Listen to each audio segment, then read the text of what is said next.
On va faire un petit peu le tour de ce qui agite la France actuellement.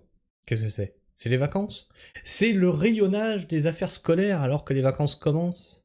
Non, c'est le budget 2026.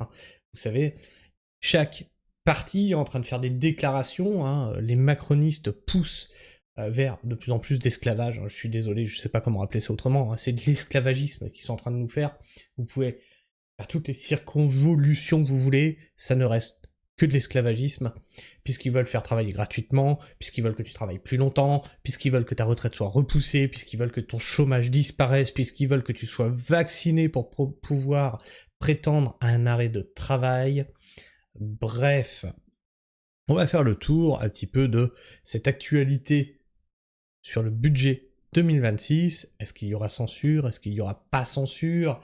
La question peut se poser, je pense qu'effectivement, là, pour la crédibilité des gens, il va falloir, pour la crédibilité des partis, il va falloir qu'il y ait censure. Sinon, ils vont perdre leur base électorale, que ce soit de droite, de gauche. Est-ce que les socialistes, on les met à gauche maintenant ou au centre? Je pense qu'on les met au centre. Et bien sûr, est-ce que ça, parce que ce que je viens de vous dire, c'est que ça peut déstabiliser la base électorale de droite et de gauche. Donc, est-ce que tout ça, c'est pas un jeu d'échecs macroniste avant les élections de 2027 pour faire perdre la crédibilité aux autres partis politiques? C'est Machiavel, ce mec, il ne faut pas l'oublier. Alerte info, Macron juge que le plan d'économie présenté par François Bayrou a la vertu du courage, de l'audace et de la lucidité. Alors effectivement, dans les commentaires, j'imagine que ça doit lui tailler des shorts. Vous êtes patron d'entreprise, artisan, commerçant, renseignez-vous sur les impacts du plan d'austérité sur la Grèce et sa population, et ça je vous en ai parlé déjà. Grèce et Chypre, c'était un ballon d'essai, et on est en train de nous la faire à la chypriote. Regardez bien, car c'est ce qui va nous arriver. Une récession et une paupérisation massive. C'est exactement comme ça que ça a commencé en Grèce et à Chypre. C'était des annonces comme ça, puis tout le monde disait ça passera pas, et c'est passé. Ce sera difficile, mais on n'a plus le choix. Et je vais rater la revalorisation de mon salaire en 2026, une fois tous les 3 ans, donc pas de chance. Si c'est bien pour la France, je suis d'accord. C'est bien Louis, tu es un bon soumis, c'est très bien. Emmanuel Macron, donc 3 vertus que vous n'auriez pas, c'est ça? 2017, le clown. Ce n'est qu'une année blanche, pas la mort quant au jour férié. Putain. Mais vous avez rien compris. C'est comme oh ça va, ils nous enlèvent un tiers du chômage, c'est-à-dire qu'on n'a plus le droit à 2 ans, mais à 1 an et demi, ça va, c'est pas la mort. Et c'est comme ça qu'on grignote petit à petit qu'à la fin t'as plus rien. Mais tout va bien, parce que là tu te dis c'est une année blanche, c'est une année où il y aura pas de revalorisation de salaire, etc. Les jours fériés dans ton cul, etc. Oh non mince, ils l'ont inscrit dans la loi, c'est définitif. Vous vous en rappelez de celle-là, Ce n'est que du détail, les Français n'ont pas râlé pour la suppression des impôts locaux, par contre. Ah bon? Tu les as pas entendus râler pour la suppression des impôts locaux qui s'est répercutée sur la taxe d'habitation? Je crois que c'est la taxe foncière qui a sauté, du coup c'est la taxe d'habitation qui a augmenté, et du coup ils sont en train de parler de remettre un impôt, une taxe sur ton habitat. Du coup maintenant que l'autre taxe a pris, en fait, est devenue aussi chère que les 2 taxes réunies, l'État te dit on va peut-être la remettre parce que ça nous rapportait de l'argent. Mais t'as pas entendu ça, toi. C'est marrant, on l'a traité sur la chaîne. Ce n'est ni la vertu du courage, ni celle de l'audace ou de la lucidité, c'est la marque de la honte, du mépris et du foutage de gueule envers les Français, comme toujours, avec la Macronie. Bon, on va aller voir le direct du budget 2026. Budget 2026, Marine Le Pen indique qu'en l'état, il est impossible pour le RN de ne pas censurer le gouvernement de François Bayrou. On aimerait avoir la même déclaration de LFI, je pense que LFI a fait la même déclaration, attention. Il me semble avoir vu passer ça, peut-être que c'est dans l'article, mais on l'a peut-être juste pas traité. Le Premier ministre François Bayrou présentait ce mardi 15 juillet ses pistes pour le prochain budget 2026 avec pour objectif de... Rappelez-vous, le budget 2025, ils l'ont passé en force, disant oui, mais si vous le faites pas passer, attention parce que les agriculteurs... Et les agriculteurs, ils ont eu quoi? Dans leur cul, voilà. Mais il fallait surtout pas censurer parce que c'était pour sauver les agriculteurs. Baisse de la PAC de 30%. Merci, budget 2025 pour les agriculteurs. C'était super sympa de ne pas l'avoir censuré finalement. Hein. Vous avez sauvé les agriculteurs. Bravo! Et maintenant, le 2026, ils disent, bon, on n'a plus d'excuses, donc... ouais, allez tous vous faire... Le Premier ministre François Bayrou a présenté ce mardi 15 juillet ses pistes pour le prochain budget de 2026 avec pour objectif de réaliser 43,8 milliards d'économies au lendemain de ces annonces de nombreuses de ces positions continuent de faire réagir, avec notamment une menace de censure des forces d'opposition. François Bayrou a présenté des orientations budgétaires de son gouvernement ce mardi avec leur objectif de trouver 43,8 milliards d'économies pour ramener le déficit à 4,6% du PIB. Après toutes ces annonces, François Bayrou est sous le coup de nouvelles menaces de censure, notamment par le PS et le RN. La LFI, non ? Surprenant. Gérald Darmanin a reconnu ce matin sur BFM TV et RMC que le budget a peu de chances d'être voté. Tu m'étonnes. Ils le passeront en 49.3 comme d'habitude. Emmanuel Macron a salué lors du Conseil des ministres le plan qui a la vertu du courage et de l'audace. Et donc, c'est ça qu'on va aller lire. Parce que c'est ça qui nous intéresse. Plan d'économie drastique de 43,8 milliards d'euros, présenté par François Bayrou ce mardi 15 juillet à la vertu du courage et de l'audace et de la lucidité, estime notre leader suprême, notre jupitérien président, Emmanuel Macron, lors du Conseil des ministres ce mercredi. Le plan d'économie présenté par François Bayrou ce mardi 15 juillet à la vertu du courage et de l'audace de la lucidité a salué Emmanuel Macron en Conseil des ministres mercredi selon la porte-parole du gouvernement. La même porte-parole qui a dit « Les Français ne bossent pas assez, regardez les Allemands ». Le président de la République a réagi à cette présentation du budget en indiquant qu'effectivement, que ce budget avait la vertu du courage et de l'audace. Vous allez le répéter 50 fois, c'est juste l'article, c'est pour dire ça a la vertu du courage et de l'audace et de la lucidité. Attention, hein, attention, phrase d'après, ça a la vertu du... J'adore comment ils écrivent leurs articles. Et de regarder les objectifs d'investissement auxquels la France doit faire face. Alors, monsieur, quoi qu'il en coûte, c'est à cause de toi qu'on en est là. Hein, je rappelle, donc moi ce que je propose, vous voulez faire des économies, c'est pas compliqué. Tu es le président qui a mis le plus de premiers ministres en place, donc le plus de retraites qu'on doit à nos premiers ministres. Je serais toi, je voterai la fin des retraites au bout de 2 ans à tous les premiers ministres. C'est-à-dire que tous les premiers ministres qui sont partis à la retraite, là, plus de retraite.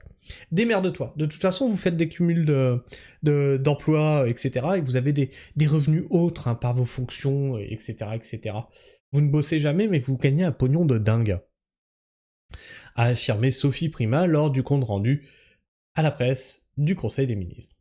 Il a remercié le Premier ministre et encouragé le gouvernement et rappelé que le nerf de notre nation, c'était bien sûr la croissance. La croissance n'est pas infinie. Monsieur, je suis pour l'écologie. Eh bien, dans l'écologie, qu'est-ce qu'on te dit? On ne peut pas avoir une croissance infinie dans un monde fini. Mais il faut toujours plus de croissance, plus de croissance, plus de croissance, plus de croissance. Alors moi, je veux bien. On va produire plus, comme a dit la porte-parole du gouvernement. Il faut produire plus! Produire plus de merde. Pour en faire quoi? Pour vendre plus? Pour polluer plus? Produire juste pour nos besoins? Non, ça, non. Non, il faut juste produire plus, produire plus, produire plus, produire plus. C'est stupide, votre truc. Estimant que les dispositions prises vont dans le sens de la croissance, a-t-elle poursuivi. Et je te dirais même plus, hein, c'est que... pourtant, ces mecs, ils ont fait des études, quoi. Quand tu as une entreprise, on te demande pas forcément de produire plus. Ah non. Parce que tu peux produire moins, mais vendre mieux. Mais pour ça, il faudrait que tous les cerveaux, les ingénieurs, tout ça, toutes les forces vives du pays ne se barrent pas ailleurs parce que tu les fais fuir. Hein? On est dépassé technologiquement, les IA, c'est ailleurs que ça se développe, etc. On va être à la traîne. Et là, par contre, eux vont vendre mieux parce qu'ils ont l'avantage technique. Des alliés critiques, des oppositions virulentes. François Bayrou est sur la corde raide pour faire adopter son plan de rigueur budgétaire et échapper à la censure à l'automne. Mais le gouvernement veut croire qu'il existe des marges de négociation du côté des socialistes. Voilà, c'est ce que je disais en début d'article, les socialistes, peut-on encore les mettre à gauche? Ils sont clairement macronistes. Édouard Philippe, notez comme il revient lui, dès qu'on parle de quelque chose, il faut qu'il nous colle du Édouard Philippe quelque part. On essaye de le placer pour 2027, attention. Édouard Philippe pointe les limites d'un plan d'urgence. Au lendemain des... Attends, c'est le mec qui nous a dit qu'il faudrait travailler plus tard, plus longtemps, etc. Enfin bref. Au lendemain des annonces choc du Premier ministre, dont la suppression de 2 jours fériés, le gel des prestations sociales et des retraites pour réaliser 43,8 milliards d'euros d'économies en 2026, ses fidèles ont continué à défendre un effort indispensable et équitablement réparti. Ok. Alors il y a 200 milliards qu'on donne aux entreprises. Je vous donne une piste, moi, pour faire des économies. Ce n'est pas un plan de rigueur, mais un budget qui est rigoureux, pour ne pas être dans les mains des marchés financiers. Ah oui, non, c'est pas un plan d'austérité. C'est un budget rigoureux. Comment il joue sur les mots. C'est un plan d'austérité? Bon, absolument pas. On a juste un budget qui est très rigoureux, c'est tout. A répété le chef de file du MoDem, Marc Fesneau. Mais les partenaires du Premier ministre au sein du socle commun restaient soit discrets, aucune réaction de Gabriel Attal, Renaissance, à ce stade, soit carrément critique. Quasiment rien dans ce que propose François Bayrou ne règle le problème, a tranché sévèrement Édouard Philippe, Horizon. Dans un entretien au journal Le Parisien, ce que propose François Bayrou est un plan d'urgence avec tout le mérite d'un plan d'urgence, mais aussi ses limites. La phrase qui veut rien dire. Ça a du mérite, mais ça c'est limite. Du coup, t'es pour ou t'es contre? Ah non, bien au contraire. Attention. La censure... ni pour ni contre, bien au contraire. La censure évoquée par le RN et la gauche. Plus balancé, le président des Républicains et le ministre de l'Intérieur, Bruno Retailleau, a estimé qu'un parti de gouvernement, comme le sien, ne peut pas se défausser sur le budget et promis de travailler à des propositions tout en reconnaissant que M. Bayrou avait posé un certain nombre de jalons sur la dette. Ils sont tous pour, Le chef de file des députés LR, Laurent Wauquiez, s'est montré davantage réservé. Le plan a le mérite de chercher des solutions. Ah oui, non mais ça veut pas dire qu'il faut tout accepter, Ça veut pas dire qu'il faut tout accepter, Ah mais attendez, j'ai des problèmes de... J'ai des problèmes de thunes, du coup je vais prostituer ma femme. Ah bah au moins ça a le mérite de chercher des solutions. Ah ouais. Ah bah oui, vu comme ça. Mais il doit être corrigé et amélioré en s'attaquant à l'assassinat. À l'assistanat, pardon. Oh putain. Oh mon dieu. Oh désolé. Mais il doit être corrigé et amélioré en s'attaquant à l'assistanat et aux dépenses liées à l'immigration. Enfin, rien ne semblait trouver grâce au RN, ni chez LFI. Ah, quand même, LFI est contre. Dès mardi, Marine Le Pen a agité la censure si le gouvernement ne revoit pas sa copie. Et du coup, comme LFI et RN, ce sont deux antagonistes. Si le RN propose la censure, LFI dira non, nous on signera pas parce que c'était proposé par le RN. Faites-nous pas ça. Sérieux, faites-nous pas ça. Le Pen a agité la censure si le gouvernement ne revoit pas sa copie de fond en comble avant de cibler mercredi la baisse du taux de livret A jugée désastreuse et confiscatoire pour les classes moyennes et populaires. Chez LFI, le président de la commission des finances, Éric Coquerel, veut censurer au plus vite ce budget trumpiste et attend évidemment les socialistes au rendez-vous. Personne ne veut voter un tel budget, a affirmé le rapporteur du budget, Charles de Courson, Lyot, qui se demande si le Premier ministre, en faisant cela, n'organise pas sa sortie. Des propositions pas acceptables pour les socialistes. Aucune mesure ne pourra être votée sans le PS et le gouvernement veut croire qu'il existe un compromis possible, comme ce fut le cas pour le budget de 2025. Voilà, nos fameux traîtres, de 2025. Rappelez-vous.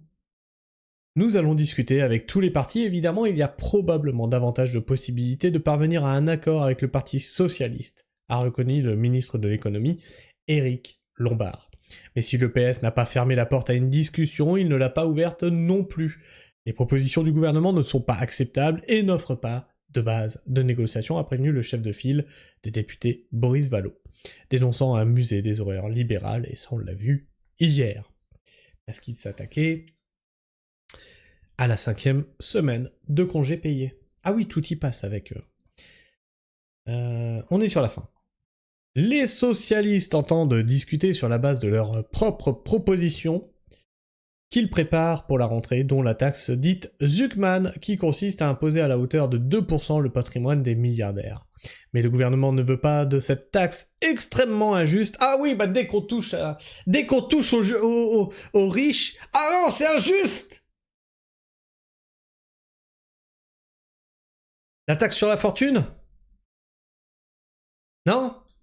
Que vous avez viré? Ça représente combien de milliards? Ah, c'était tellement injuste! Mais ressortez les guillotines, sérieux, c'est incroyable. Hein. Extrêmement injuste, qui entraînerait une fragilisation de notre système économique. Donc taxer les pauvres, c'est bien. C'est pour redresser le système économique. Mettre 2% sur le patrimoine des milliardaires, c'est extrêmement injuste et ça entraîne une fragilisation du système économique. Mais sérieux, j'ai envie de péter mon crâne, sérieux, mais c'est impossible d'entendre des trucs pareils et que les gens ne se révoltent pas. Selon sa porte-parole, Sophie Primas, il se contente de maintenir la contribution différentielle sur les hauts revenus mise en place dans la loi de finances 2025 et de proposer des mesures complémentaires dont contre l'optimisation fiscale et arrêter de leur filer 200 milliards d'aides. Oui, on donne 200 milliards d'aides aux entreprises du CAC 40 en France. Pour arriver à un accord, le gouvernement mise sur le temps, les discussions budgétaires ne démarrant qu'en octobre. On a devant nous beaucoup de temps, ce qui est une chance! C'est une chance pour la France! Même si nous ne voulons pas que ce compromis ressemble à une entente de couloir, a plaidé la ministre des Comptes publics, Amélie de Montchalin, qui nous en a fait déjà des belles, celle-là. C'est tous des pourris, c'est incroyable. Mais le temps peut jouer dans les deux sens. Côté syndical, la secrétaire générale de la CGT, Sophie Binet, a appelé à la mobilisation à la rentrée pour empêcher ces régressions sociales. Alors ça c'est pareil, les syndicats qui appellent à la mobilisation, à chaque fois, qui va discuter avec le gouvernement, ce sont les têtes d'affiche, ce sont les représentants des syndicats, il y a des dessous de table, et après ça passe. Ils ont tout fait passer, On a eu beau se mobiliser, on a eu beau perdre des jours en faisant grève, des jours de paiement, et ils ont tout laissé passer. Tout. Dites-moi quelque chose qu'ils ont réussi à acquérir ces 10 dernières années. Rien. Ils ont tout laissé passer au gouvernement. Tout. Absolument tout. Enfin, bref. Je sais pas ce que tu penses de tout ça. Je pense que ça va être désastreux. Je pense que ça va être sanglant. Alors, personnellement, j'avais fait un live il y a déjà quelques années sur la chaîne de mon pote David, La Croisée des Chemins, où j'annonçais que ce serait sanglant en 2025, ou fin 2024. Je me suis pas trompé de beaucoup en fait. 2025, ils ont commencé. 2026, ils enfoncent le clou. Bon courage. Parce que, objectif 2030, oubliez pas, qu'est-ce qu'il nous réserve d'ici à 2030 ? Alors je sais pas ce que tu penses de tout ça, n'hésite pas à t'abonner, à commenter aussi, à me dire ton avis et ton opinion, à t'abonner si tu es encore là en fin de vidéo, à partager cette vidéo, c'est très important que tout le monde soit au courant de ce qui se passe. Je livre un peu une analyse, un sentiment sur ce qui se passe, et ça peut aider certains aussi à décrypter un petit peu ce qui est en train de se passer. Et bien sûr, tu peux liker cette vidéo, lui permet d'être plus présente dans les algorithmes de YouTube. Bien sûr, moi, quand je vois vos partages, quand je vois vos likes, quand je vois vos abonnements et quand je vois vos commentaires, qui sont toujours de plus en plus nombreux, ça m'encourage à continuer le travail d'information que je fais sur cette chaîne. Sur ce, moi, je vous fais la bise, prenez soin du sol, et restez pragmatiques.